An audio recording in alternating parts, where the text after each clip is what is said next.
Hi everyone, hope you are well और आपकी तैयारी नेक्स्ट अपकमिंग एग्जाम की अच्छी चल रही होगी। इस वीडियो में हम बिहार स्टेट कोऑपरेटिव बैंक में 2025 की जो नोटिफिकेशन आई है 257 पोस्ट की, उसका डिटेल डिस्कशन करेंगे।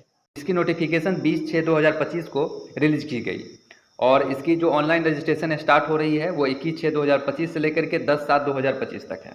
आप अगर एलिजिबल हैं, अगर अप्लाई करना चाहते हैं तो 10/7/2025 तक आप इसकी रजिस्ट्रेशन कर सकते हैं।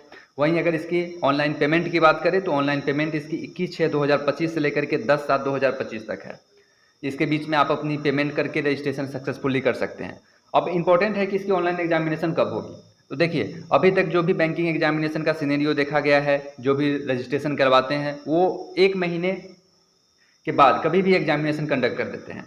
तो आप मान के चलिए, अगर यही सिनेरियो इसमें कंसिडर की जाए तो अगर 10/7/2025 तक इसका लास्ट डेट है तो आप अगस्त के लास्ट वीक और सितंबर का फर्स्ट वीक, आप कभी भी मान के चलिए सितंबर के फर्स्ट वीक में इसकी एग्जामिनेशन जो होगी कंडक्ट कर दी जाएगी। टोटल नंबर ऑफ वैकेंसी 257 है। वो डिफरेंट डिस्ट्रिक्ट के कोऑपरेटिव बैंक में अलग अलग है इस बार की वैकेंसी। आप अपने स्क्रीन पर देख सकते हैं। सबसे ज़्यादा वैकेंसी जो आपको देखने को मिलेगी वो Bihar state cooperative bank, BSCB के नाम से इसको भी जानते हैं बिहार में, तो उसमें सबसे ज़्यादा वैकेंसी 57 है। बाकी कोऑपरेटिव बैंक में आप देख सकते हैं टोटल कितनी वैकेंसी है। डिस्ट्रिक्ट वाइज ये होते हैं कोऑपरेटिव बैंक, इसमें जनरल कैटेगरी का अलग वैकेंसी है और जो रिजर्व कैटेगरी होते हैं उसके अलग वैकेंसी है। एजुकेशनल क्वालिफिकेशन और एज लिमिट की, तो इसमें क्लियरली मेंशन है कि आपकी एजुकेशनल क्वालिफिकेशन किसी भी जो रजिस्टर्ड यूनिवर्सिटी होते हैं उससे आपकी ग्रेजुएशन फाइनल होनी चाहिए। साथ में आपके कंप्यूटर नॉलेज होना चाहिए और DCA का एक सर्टिफिकेट बनता है, वो आपके पास है। वहीं अगर बात करें हम इसकी एज लिमिट की तो 1/6/2025 के अनुसार आपकी एज लिमिट मिनिमम 18 साल और मैक्सिमम 33 साल होनी चाहिए। तो ये आपको ध्यान में रखनी पड़ेगी। अगर आप जनरल कैटेगरी से हैं तो मिनिमम आपकी 18 और मैक्सिमम 33 हो, और आप रिजर्व कैटेगरी से हैं तो आप उसका बेनिफिट आपको यहाँ पर भी मिलेगा। जो एज लिमिट में रिलैक्सेशन मिलता है रिजर्व कैटेगरी को, वहाँ पर भी देखने को मिलेगा। और OBC के लिए इसकी जो एग्जामिनेशन फ़ी आपकी होगी वो 1000 है, और अगर आप SC/ST से बिलोंग करते हैं तो आपकी एग्जामिनेशन फ़ी इस एग्जामिनेशन के लिए 800 रुपये निर्धारित की गई है। ये एग्जामिनेशन ऑनलाइन पेमेंट की जाएगी। जब आप रजिस्ट्रेशन करेंगे लास्ट में आपके ऑनलाइन पेमेंट का ऑप्शन आता है, वहाँ पर आप पेमेंट करके इसमें रजिस्ट्रेशन करवा सकते हैं।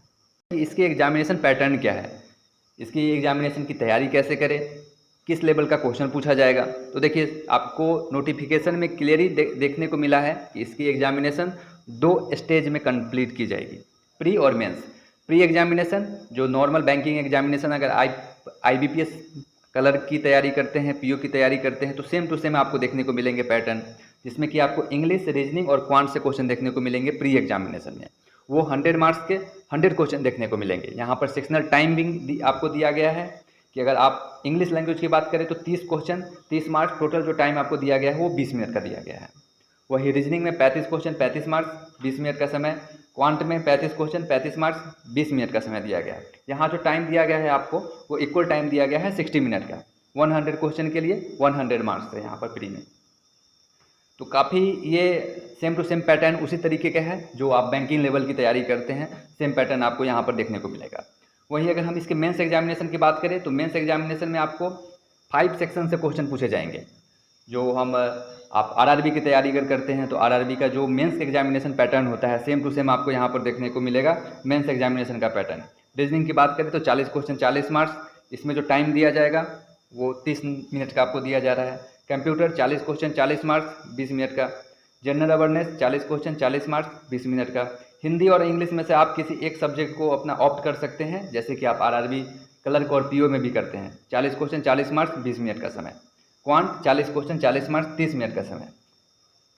यहाँ पर कंप्यूटर का नंबर ऑफ क्वेश्चन भी ज़्यादा है और मार्क्स भी ज़्यादा हैं, जो आपको RRB में देखने को नहीं मिलते हैं। तो 200 क्वेश्चन आपको पूछे जाएंगे 200 मार्क्स के, और टोटल जो आपको कंबाइंड टाइम है, सेक्शनल टाइम है, वो भी ये इंपॉर्टेंट है कि अगर हम इसकी प्रिपरेशन करना चाहें तो किस तरीके से करें। देखिए, तो आप अभी से अब मेंस की तैयारी करें, क्योंकि प्री की आप दूसरे बैंकिंग एग्जामिनेशन की तैयारी कर ही रहे होंगे तो वो प्री आपको क्लियर भी हो जाएगा। बट इसमें आपको जो इम्पोर्टेंट होता है कि हम मेंस कैसे क्वालिफाई करें। क्योंकि देखिए, इसका एग्जामिनेशन प्री आपको अगस्त लास्ट में, सितंबर या फर्स्ट वीक में देखने को मिल सकता है।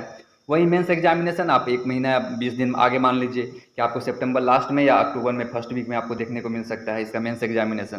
तो मेंस एग्जामिनेशन में ज़्यादा आजकल के बैंकिंग एग्जामिनेशन टाइम नहीं देते हैं, तो आपको तैयारी जो करनी है वो मेंस की करनी है।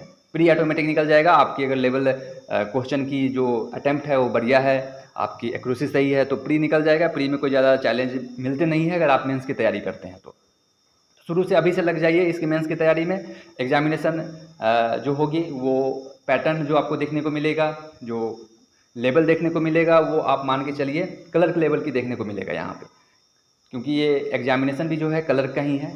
और आरआरबी आप मान सकते हैं, आरआरबी की जो लेवल होती है वही लेवल आपको यहाँ पर कोऑपरेटिव बैंक में भी देखने को मिलता है। इस वीडियो के माध्यम से आपको बिहार स्टेट कोऑपरेटिव बैंक की 2025 की जो नोटिफिकेशन आई है उसका बेसिक डिटेल आपको आइडिया लग गया होगा। हम नए वीडियो में इसकी कुछ और एग्ज़ाम की जो कट ऑफ होती है, कितनी किस लेवल की क्वेश्चन पूछे जाएंगे, उसका कंप्लीट डिस्कशन करेंगे। Take care, stay healthy.